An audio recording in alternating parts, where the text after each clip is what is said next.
Om Shanti.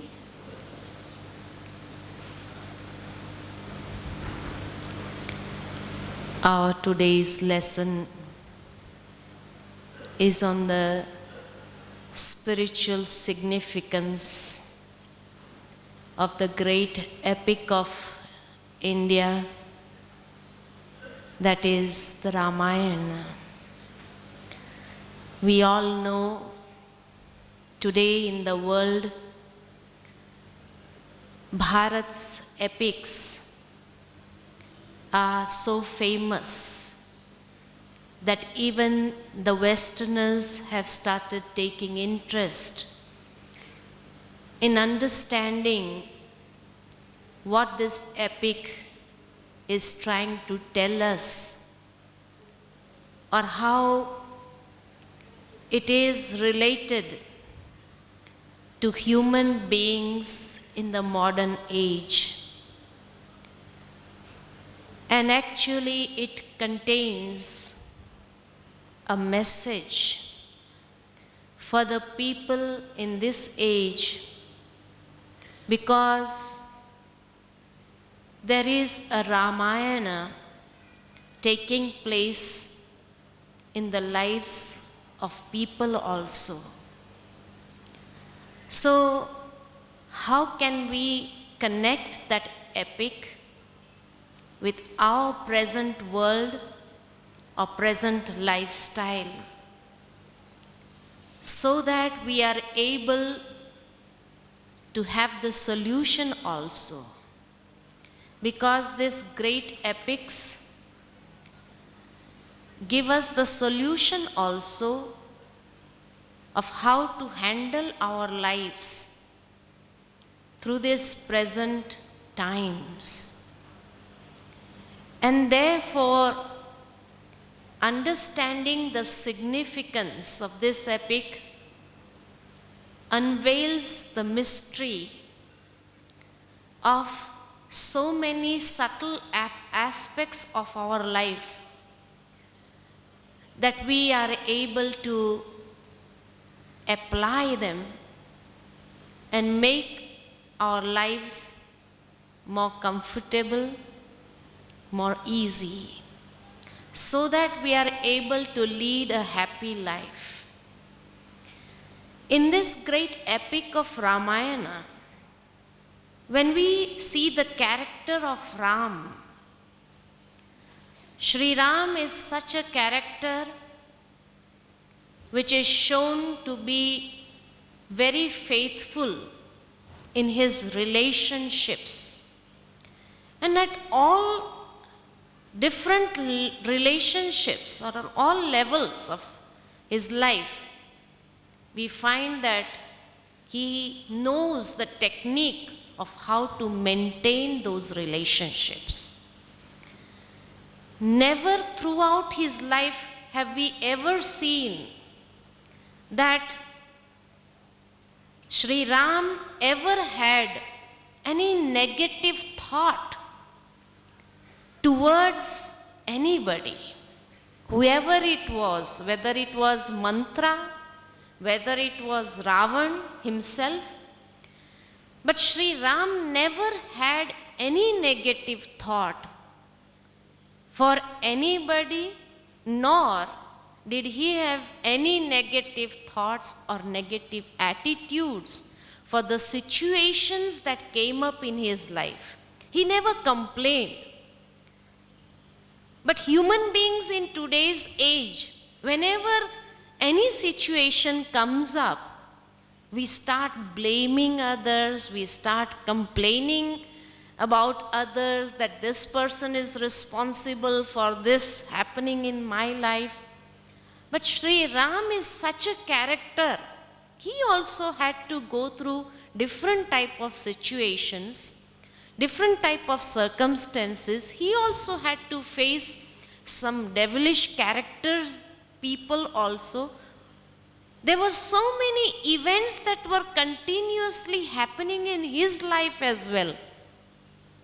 But never could we see on his face any ray of dissatisfaction of life. So it also gives us a message of the art of living and how actually we are able to live a life of satisfaction or a happy life when we change our attitudes, when we stop complaining but accept things as they come and practically apply spirituality.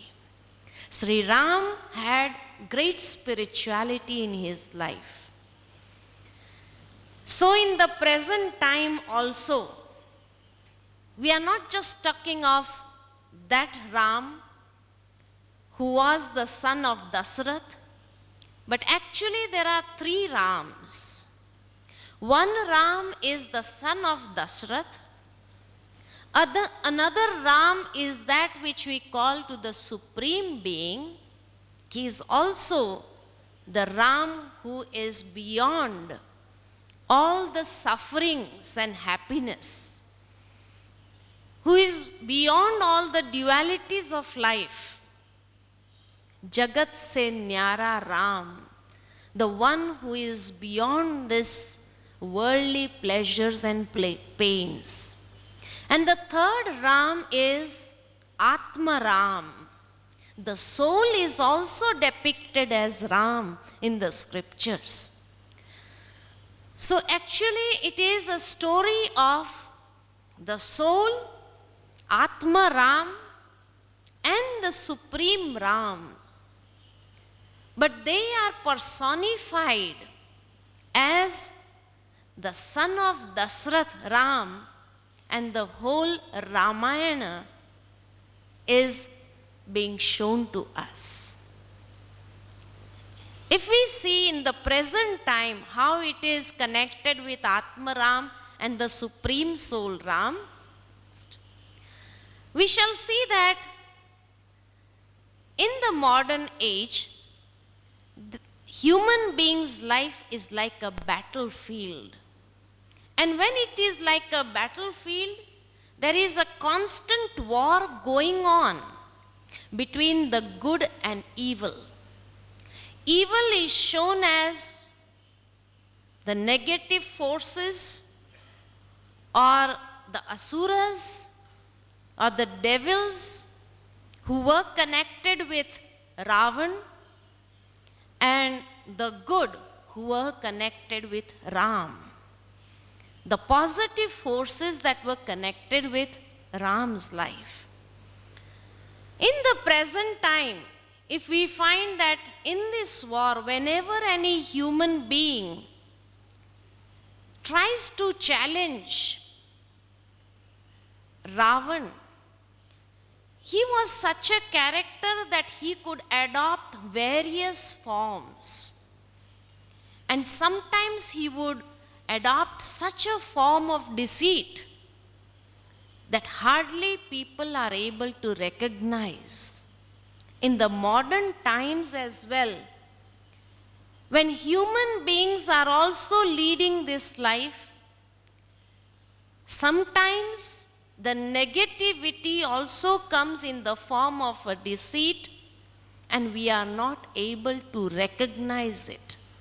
We are not able to identify, because maybe the outward form will be of great goodness, but inside there is something else that we see in the results. And that is why when we come under the influence of negativity, that is when we find we also get deceived in our lives, and we have to repent for the same things, which are shown in different forms of character in Ramayana. Like Kaikai, who came under the influence of Manthara, another evil character, because she tried to show so much of love and affection towards her. So definitely, that is when she had to repent throughout her lives. Isn't it? In the present time, we find that we can see the form of Ravan, where Ravan means the negative and impure actions conducted by human beings according to the past sanskaras.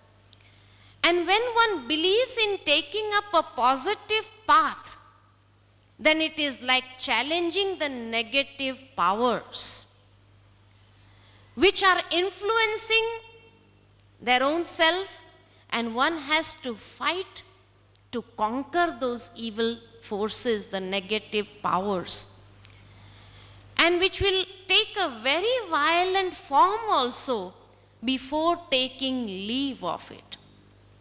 So, this is why it is shown that Ravan took various forms while fighting with Ram also. The negativity emerges in a huge form, and that is when human beings get afraid in their life and they are not able to challenge those different forms of negativities that come up in life. The external information that we find is collected by the sense organs, and the perceptions turn the understanding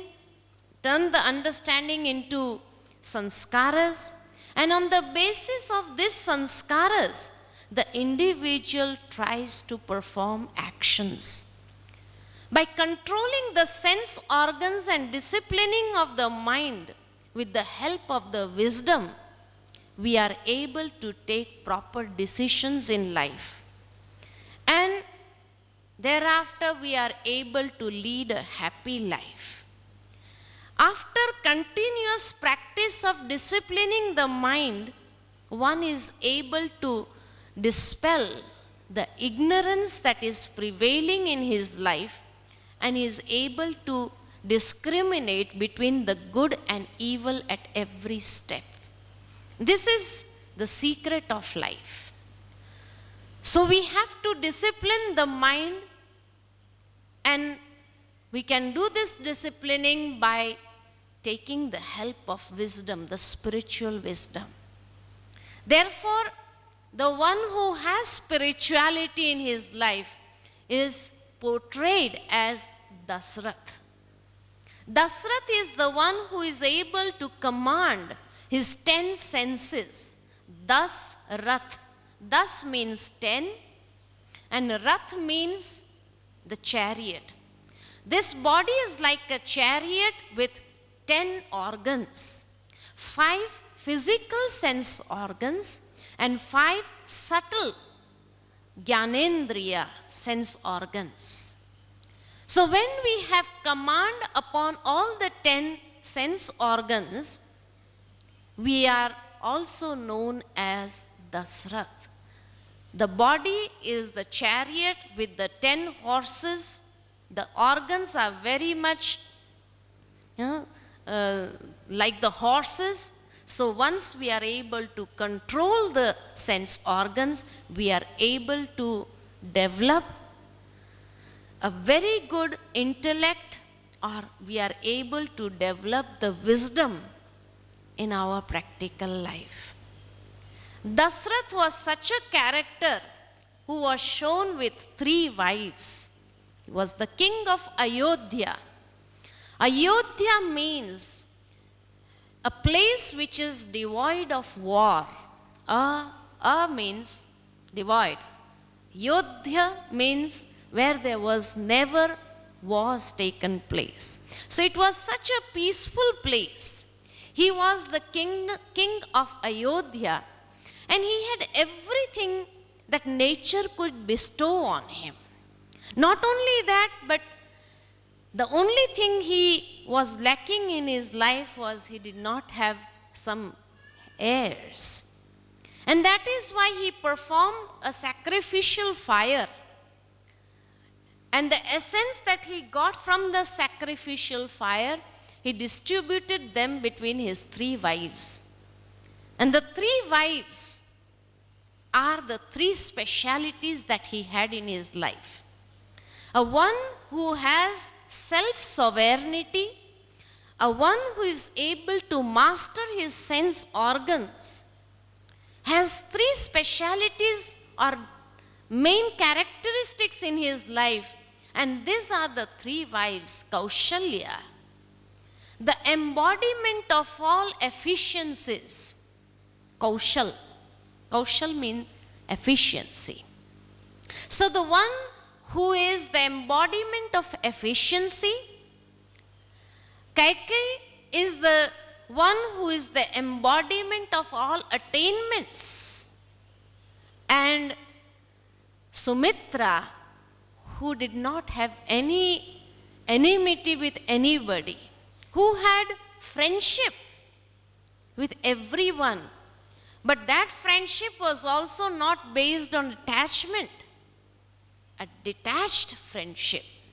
So this is how, these are the three specialities of King Dashrath, a self-sovereign soul who is the embodiment of all efficiency, embodiment of all attainments, and who had detachment in his life and friendship at all levels. And as a fruit, he had 4 sons. And these 4 sons are depicted as Sri Ram, the embodiment of wisdom; Bharat, the embodiment of dedication; Lakshmana, the embodiment of renunciation; and Shatrughna, the embodiment of cooperation. So a soul who is self-sovereign, who has the 3 specialities, he has a balance in his life between the 4 pillars, which RajaYoga teaches us, and the 4 subjects that you were told on the first day: spiritual knowledge depicted as wisdom, meditation means dedication of the intellect towards the supreme, renunciation means practical application of spirituality, dharana, and cooperation, Shatrughna, seva, service to humanity. So these are the 4 subjects that God also comes to teach us, and how to maintain a balance between all the 4. This is what is shown in Ramayana, that if we take the support of these 4 sons, inculcate them in our life also, wisdom, dedication, renunciation, and cooperation, our lives can become a very beautiful life. And that is why, as these 4 sons grew up, in order to maintain a balance, they were sent to sage Vashishta for knowledge, so that they are able to have that wisdom of how to maintain the balance between the 4 and to function in life. So sage Vashishta is personified as the embodiment of knowledge, who teaches and trains the 4 princes of how to live in harmony. And when they showed that efficiency of staying in harmony, that is when their education was also over. Spiritual knowledge and the spiritual study enables us to maintain the balance or bring harmony of these 4 things in our life as well.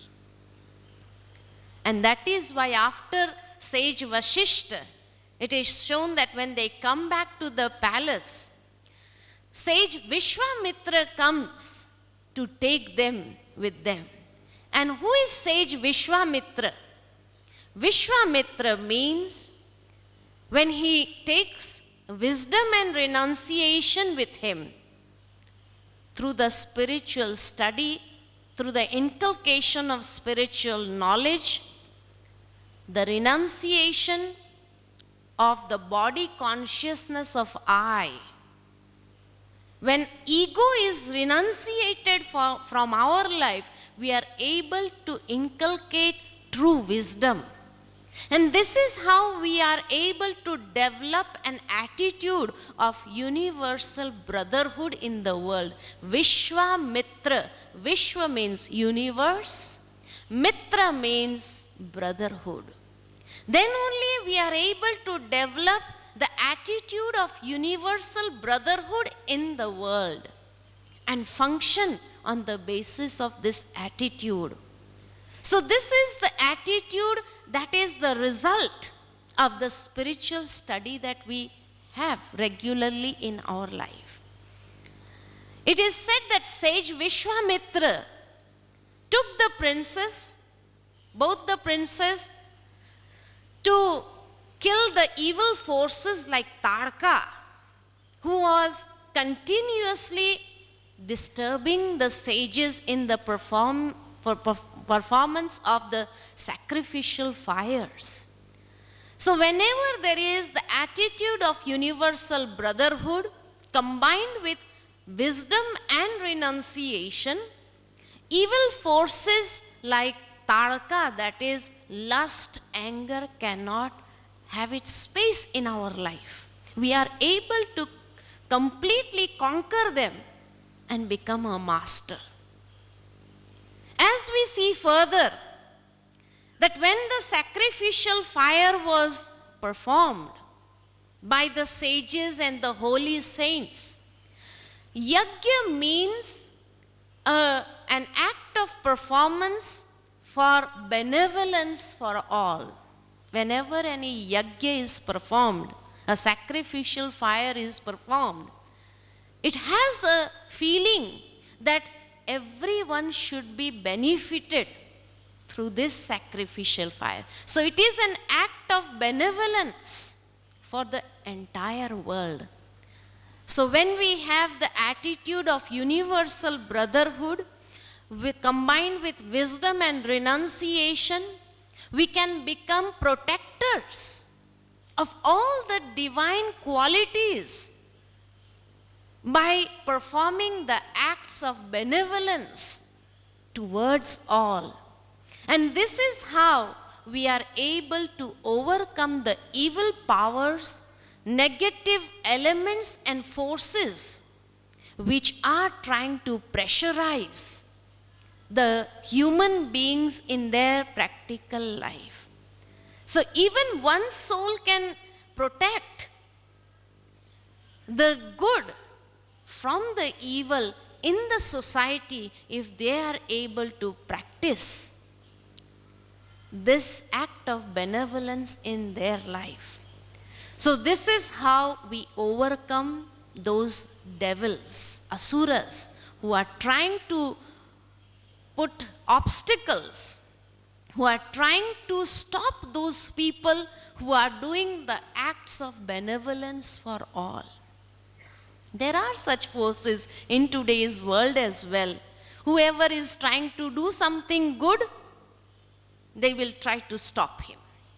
The evil elements and forces try to stop them. Do not allow them to function. This is what is happening. So for that we need the spiritual wisdom, attitude of universal brotherhood, then we go beyond and nobody can stop us. As we see further, that when they perform that task so efficiently, then Vishwamitraji takes them to King Janak's kingdom, Mithila, where he was going to perform a swayamvar for his daughter Sita. But as they go on their way, they meet Ahalya, who was turned into a stone on the basis of a curse. And when Sri Ram touches his feet, she revives. Today in the world also we find that there are certain people with whom so much of injustice is being done that finally they become stone-hearted. Not just stone-hearted, but the intellect also turns into a stone-like intellect. They cannot think, they cannot feel, they lose interest from life. They are living a life but as if dead of all sensations. So much in a depressed stage. They are Ahilyas because of certain happenings that has occurred in their life. They lost the interest of life. And they lead such a life, but without any feelings, without any sensations. It's like a stone only. So when we find that when some people also, they come in the company of spirituality, the spiritual wisdom that they get slowly and gradually is starting to change their hearts and the intellects. And when they start changing, they revive.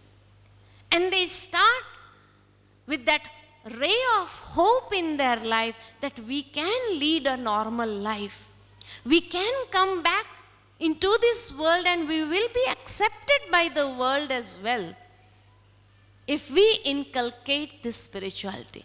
So the touch of Sri Ram's feet signifies the touch of spiritual wisdom is necessary to revive those human beings who have lost interest in their life, who have become stone-hearted, stone intellect, and they come back to their sensibilities. And after that, when they go into the kingdom of Sri Janak, the daughter, Sita ji, she is shown to be the daughter of Mother Earth. She was found from the earth. And Sita is a complete embodiment of perfection, purity, grace, and modesty. All the purities were there in her life. And that is why she was so beautiful. The beauty was of the divine qualities, of the purity that she had in her life. Actually, when the soul comes to this world, originally we are all pure souls. Taking birth on this earth means adopting the body of earth. The body is made up of earth. So we are all the daughters of Mother Earth. We are all Sitas. Because originally the soul is a pure soul, full of that grace and modesty. If we look at a small child, the grace, the modesty, the purity, the perfection that the child is possessing is like Sita, isn't it? So we are all Sitas. The soul is all Sitas. But gradually we lose our purity. But those who are able to maintain their purity throughout their life is the real Sita, which is one, hardly any, or 1% in this world. And who is able to marry purity? Who can marry purity? Which soul can adopt purity in their life? The one who is beyond ego. The one who possesses wisdom. That is why Sri Ram was the only one who could adopt Sita in his life. Adopt purity, because purity and wisdom go hand in hand with one another. They cannot go without one another. So if we see further, that there was a condition that was kept by King Janak. And the condition was that only the one who is brave and powerful, who can break the bow of Shiva, can marry Sita. The bow of Shiva, Shiva himself is so powerful, so his bow must also be powerful. And what is that bow that we have to break in our life? The bow of ego. If we are able to break this ego from our life, we can also adopt purity in our life. But the one who is not ready to break the bow of body consciousness cannot, because this is the condition that Lord Shiva also comes and lays in front of us. Break this bow of body consciousness and become humble, become wise, and inculcate the purity that is coming to marry you, isn't it? Next, if we see that when the bow of Shiva was broken by Lord Rama, it was shown that in that gathering there were so many other people also. But for ordinary human beings, it was difficult to break, who are in the ordinary consciousness. It was not even approachable for them. Amongst them who were poor in character, poor in spirit, for them also it was impossible to break this bow. And it created fear for those who were cowards. And for the egoistic, it was so heavy that it was not able to be lifted up. So that is why the one who has conquered ego, and Sri Ram was egoless. So the one who has conquered ego was the only one who was successful in breaking this bow and attaining purity in his life. So we find in the next slide that this is how Sri Ram marries Sita, or wisdom and purity get together and they go hand in hand. So if I want to get real wisdom in my life also, in the present time, I have to adopt purity first. Then only I am able to have that wisdom in my life. So this both they go hand in hand. Not only that, but afterwards, when the bow was broken, it was shown in the scriptures that Parshurama, who also stands for ego, he was enraged. And he comes who has broken this bow, which was not to be lifted by anyone. Here, there is one thing that really brings us into astonishment. In the Dasa Avatar, you all have heard about Dasa Avatar, isn't it? One avatar is shown of Parshurama, and one avatar is shown as Sri Rama. How can both the avatars be present at one time in different forms? But never did we question this. They were at different times, different periods of the world cycle. They cannot exist at one time, because it is the form of Vishnu only. If it is shown to be the form of Vishnu in form of different incarnations, Parshurama is also one incarnation, Sri Ram is also one incarnation. Both the incarnation, how can they become face to face with one another, and still they are not able to recognize one another? So much of ignorance is there, but hardly we have ever noted such ignorance, such things in our scriptures. And we went on reading them.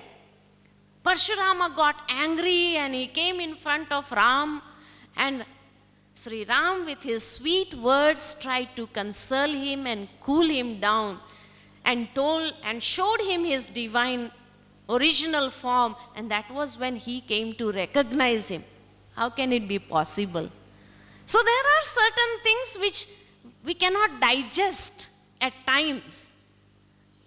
But actually, whenever we rise above ego, there are certain people who try to pull us down again.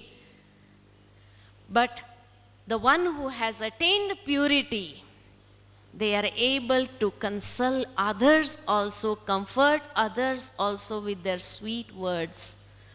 with their sweet behavior with others. And this is how he also manages to console Parshurama. Afterwards, there is this character in Ramayana who is shown as Mantra. Mantra means bad company. And Kaikeyi, who is the embodiment of all attainments, who had everything in her life, had so much of love for Sri Ram, but still bad company is such. And the gossips that we have in the bad company, it really influences the mind and intellect also. And when it is influencing, the wisdom starts going. It does not allow the person to realize the truth. What is right, what is correct, what is wrong. And slowly and gradually we are dragged into the influence of the bad company. So this is how Kaikeyi is also influenced by mantra, and mantra tries to take hold over Kaikeyi's mind and intellect. So if we ever get entangled in bad company, it is very difficult to come out of that bad company. It is definitely going to influence our mind and intellect as well. And that is why she started putting her promises in front of Dasarath also. A king who had mastery over his 10 sense organs, who was a self-sovereign soul. But Kaikeyi starts bringing or disempowering him also. So the one who was completely empowered, because of the influence of bad company, and she laid these two conditions to send Sri Ram for 14 years of exile, and Bharat should be given the kingdom. So Dasarath was also under the influence of Kaikeyi. He could not say no to him because he had given her the promise. And that is why she empowered him as well. So although we might be having complete control over our sense organs and everything, but there are certain people who get influence in the bad company. And because there is some or the other attachment, that attachment will bring us under the influence and completely disempower ourselves also. This is how Dasarath also got disempowered, and he had to give the command that, okay, Ram should go into exile for 14 years and Bharat should be granted the kingdom. So when they start leaving Ayodhya, we find that when Sri Ram, Sita and Lakshman, so wherever there is the influence of bad company and the self-sovereign soul becomes disempowered, the first thing that takes leave from their life is wisdom goes away, purity goes away, and the renunciation of the consciousness of I also goes away. They take leave and go into exile. And this is how that soul starts coming down in life. When they go away, we find that Sumant, the minister, also wants to accompany. And when they leave, Dasarath, in grief, is on the deathbed. Means the self-sovereignty dies from the life of that person. There is no self-sovereignty remaining. He is no longer a master. The mastery dies, completely goes. And with that, the wisdom, purity and renunciation also takes leave, and he loses control over his sense organs and his mind and intellect. As they go away, Sumant, who was the minister, wants to accompany them. Now Sumant, Su means auspicious, one who had an auspicious mind, and so he was able to direct Dasrath also. He was one of his most favorite minister. Sumant, the one who had a very good mind, an auspicious mind, and always used to give him good instructions to perform good deeds. He also wanted to go away with Ram. He said, there is no place for me now. So, our good deeds also want to take leave from our life when the wisdom, purity and renunciation goes and we become materialistic. When we want the kingdom in our hands, the physical kingdom. But then Sri Ram does not allow him. And he says, if the good deeds would also take leave, there will be no support left in that person's life. So on the basis of the good deeds, sometimes he will again come back to his senses, so you go back. You advise him at this moment again, so that he can come back into his senses. So you stay near him. So this is how the wisdom sends back Sumant to Dasrath. Go and give him good advice. He needs you. There is no one to give him good advice at this moment, because Kaikeyi has complete control over Dasrath. So this is how good deeds come back. And Dasrath was so much in grief, and he was like suffering with pain. And there was one karma in his life that we know. When he went on hunting and he was able to shoot his arrow on the basis of the sound, he killed Shravan Kumar.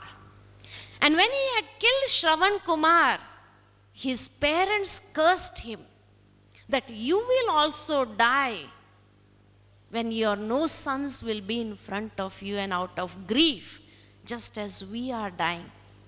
One deed that he had performed during his life out of ignorance, it was not performed purposefully, it was performed ignorantly. But that one deed also, he had to pay for it. One action does not allow him to enjoy his blissful life. And he is so much in pain and agony, completely disempowered, and the prisoner of his own senses, the prisoner of his own specialities. So just imagine, knowingly or unknowingly, how many such bad deeds we have performed during our lives, and how much we will have to pay the price for it. One example is given of Dasrath's life to awaken our consciousness that do not perform knowingly whatever you are doing it knowingly. Otherwise, in the end, you will have to pay the price for it. You will have to suffer. You will have to go into that grief. And you will become the prisoner of your own deeds. So, be cautious while performing karmas. The depths of karma philosophy is shown here in the life of King Dasrath. But what could he do? And this is how he left his body. A self-sovereign soul, but his end was such. So just imagine what would happen to the ordinary human beings who knowingly and unknowingly are performing so much bad actions. And when the three leave, they leave on a tapasya. Here, the Supreme Father Shiva also tells us, now die from the old sanskaras, from the old actions, forget them. Take a new birth, and this spiritual birth, let it be of tapasya. Then only the wisdom, purity and renunciation will be maintained in life. So when the three proceed, and as they go further, they meet Nishad Raj. Nishad Raj was also a king of a small community.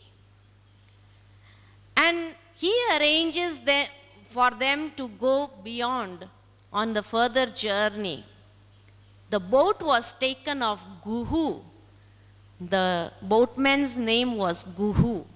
And this Guhu takes him over, helps them to cross the river. Now here it is the story when the Supreme Father comes on this earth. Who is the embodiment of wisdom, the embodiment of purity, and the embodiment of renunciation? God Father has nothing to call of himself, although he is the master of the complete universe still. But when he comes, he takes the boat of Guhu. Guhu means a grahastha. Grahastha means a householder. So Brahma Baba is a householder. And he takes his boat to take us across from this world to the other world. From this world, Kali Yuga, to Satyuga. So we have to cross this river from Kali Yuga to Satyuga, and for that the Supreme Being descends in the body of an ordinary grahasti, and taking his boat, he takes us all across. And he tells us to inculcate the spirituality, wisdom, purity, and renunciate the consciousness, ego. So when he helps us to cross this salty channel, we would say, it is shown in the scriptures that Ram wanted to give him some fare, and for that he took out his ring and was trying to give it to the Guhu, the boatman. But the boatman, what did he say? I do not want it here. Give me there. So after crossing this world, I do not want the fare to be received in this Kali Yuga. But if you really want to give me or pay for the fare, then give me in golden age. This is how Brahma Baba also takes the fare of giving his boat on a rent to Lord Shiva, the Supreme Ram, and claims the inheritance of the golden age. And this is how they were crossed when they cross Ganga and they go to the Triveni Sangam. So this age is known as Sangam Yuga. And in this auspicious age of Sangam, as they move further, they meet sage, the holy sage Bhardwaj. And when they meet Bhardwaj at the Sangam, he advises them that you should go to Chitrakoot. So when in this confluence period we find the confluence between Iron Age and Golden Age, in this confluence period, who is the holy saint Bhardwaj, our Dadi Prakashmani, the holy saint Bhardwaj. She gives us understanding. She gives us the power of reasoning what is right and what is wrong. So these holy Dadis who have done tapasya for 70 years, led a life of celibacy, led a life of tapasya, did not enjoy the worldly pleasures.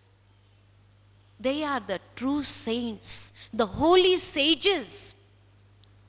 And they enable us to arrange the meeting of us with the Supreme Soul. They give us the constant understanding and reasoning why we have to do this, why we have to follow spirituality, why we have to inculcate purity in our life. So this is the understanding that is given by those holy souls who have led their life of celibacy and purity, who have achieved so much of wisdom, and on the basis of their reasoning, when the three move further towards Chitrakoot, and as they were staying there, building their small hut, leading a life of renunciation. That is where Bharat, who was away to his uncle's home, when he returned to Ayodhya, he became aware of what had happened. So immediately he could not stay without wisdom. Dedication can never stay without wisdom. So he immediately rushes to Chitrakoot, that I'll bring wisdom again from the jungles. I cannot stay without him. So he goes to bring Sri Ram, or bring wisdom back to Ayodhya, that you cannot leave Ayodhya just because of the bad company. No, you come back. But it is said that Sri Ram was on a mission. He had come, or he had taken birth for a purpose on this world. So similarly, each one of us has come to this world for a purpose. And let us not forget the purpose of life, why we are here. And let us not be drawn into the attachments of somebody, but be constantly aware of why we are on this world. And this is how, after long persuasion, Bharat agrees. And as the command he takes from the Lord, he feels it is the command of the Supreme and I should follow him. But he says, I will not rule the kingdom, I'll just be the representative. Because he's a dedicated soul. So a dedicated soul can never come into the ego consciousness of I and mine. So he is beyond the feeling of I and mine. And then he agrees to rule the kingdom on his behalf. And that is when he takes the slippers of Rama. When he takes the slippers of Sri Rama and puts it on his head and worships, saying that he will follow the footsteps of Sri Rama in ruling the kingdom also. And each and every footstep that was followed by Sri Ram on the basis of wisdom will be at his head. Whenever we agree to follow the command of anybody, what would we say? Sir mathe. Aapki agya sir mathe. Your command is obeyed. So this is why it is shown that he put the slippers on his head to follow each and every step based on wisdom only. And this is how he goes back. When he goes back, it is shown that these three, they move forward. And as they move forward, they meet great saints like Atri Rishi and Sati Ansuya. Atri is the personification of truthfulness. There are such sages in this world, the holy souls like Dadis. They are the embodiment of truth. They do not know how to manipulate anything in this world. They are so innocent and pure at their hearts. They are the embodiment of truthfulness. And Sati Ansuya, the embodiment of faithfulness. Our Dadis are also loyal and faithful.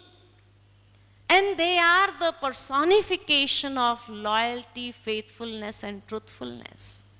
They are running the institution, but with that detachment. And that is why they also have achieved, on the basis of their 70 years of tapasya and celibacy, which they have inculcated in life, they have also got some siddhis, some divine powers. And that is why it is shown that when they meet such souls, they grant them and adorn them with the divine powers. Sati Ansuya granted Sita the divine clothes and the divine ornaments. The divine clothes symbolizes that the the consciousness, the new consciousness that we also receive on the basis of spirituality.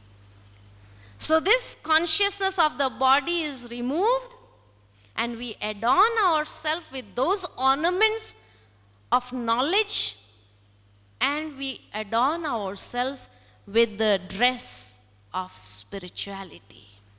And this is how they move further, and as they move further, they reach Panchavati. Panchavati is a place where there is so beautiful atmosphere, and so they stay there. But this is where Suparnakha, the sister of Ravana, that is the embodiment of lust and desire, she comes. So in human being's life, the first test paper that we have to cross is that of breaking ego, breaking the bow. The second test paper that we have to cross is bad company. The influence of bad company. Always protect yourself from bad company. Protect yourself from ego, protect yourself from bad company. And the third is adorn yourself with the spiritual dresses, otherwise desire and lust will not leave you. So desire and lust tried to influence Ram first, wisdom. But when wisdom and purity were hand in hand with one another, how can Sri Ram be influenced by Suparnakha, the beauty of Suparnakha? So he is not influenced. And he says, you can try Lakshmana. This was another test paper for Lakshmana also. So Lakshman, when she goes to Lakshman, who was the embodiment of renunciation, how can he be attracted? So he disfigures Suparnakha. And when she is disfigured, they conquer her. She goes running to her brothers. And her brothers are Khar and Dushana. Khar and Dushana means, Dushan means Dush Pravritti, wrong actions and pride, the evil that is in them. So when they see that their sister is being disfigured, insulted, so they go on a war with wisdom and renunciation. So as they try to win them in the battle, pride and evil cannot stand in front of wisdom and renunciation. If we inculcate wisdom and renunciation, we are able to conquer the Dush Pravritti that comes in our minds also. We are able to conquer our minds completely. We are able to attain that mastery, and this is the true tapasya that is being expected in the path of spirituality. And therefore, they also die. Then we reach the climax of the story where Ravan, the Shanan, enters. Literally a person with 10 heads who decides to avenge the dishonor done to his sister. And having analyzed that these princes are not ordinary ones, ordinary human beings, they have overcome pride, desire and evil, still he tries to attack them on the basis, on the support of Marich. And Marich means to deceive them. So then Maya comes with another form in the lives of human beings who are trying to proceed on this path of spirituality. Another test paper is of deceit. We find in today's world also, this world is the world of illusion. And when it is the world of illusion, there are so many things trying to deceive us. The materialistic prosperities that are surrounding us, in these materialistic prosperities, we find people getting deceived. They go into the flow of the materialistic objects, materialistic comforts. And this is how Ravan takes his turn. Further, when he is able to convince Marich and take his support, he is also shown such a character which is well known in Vedas and Shastras and scriptures. He possessed the wisdom of 10 wise people.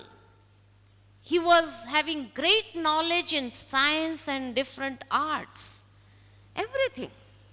But he committed a shameful act of forcibly taking another one's wife. So this is why he was degraded. He was demoralized in his character. So today in the world also we find a person may be intelligent, a person may be possessing all the power and strength and everything, but one shameful act that he does demoralizes his character in the society, and he becomes an enemy for so many people. All the knowledge is just gone in vain. Similarly, in today's world also we find, today's world is also Ravan Rajya, where Ravan was the most intelligent one, Ravan was most wealthy, his Lanka was of gold, glittering in gold. Not only that, but he had mastered the 5 elements of nature as well. It is said that Agni Dev used to cook food for him in his palace. Indra Devta used to fill water in his palace. He had mastered all these devas also. And Vayu Devta used to fan him whenever he felt hot. So he had mastered over the 5 elements of nature as well. He was so intelligent, so wealthy, and he was so powerful. And he was a great devotee of Shiva. But the 2 weaknesses that he had, and that was arrogance, ahankar, and the second thing was demoralization in his character.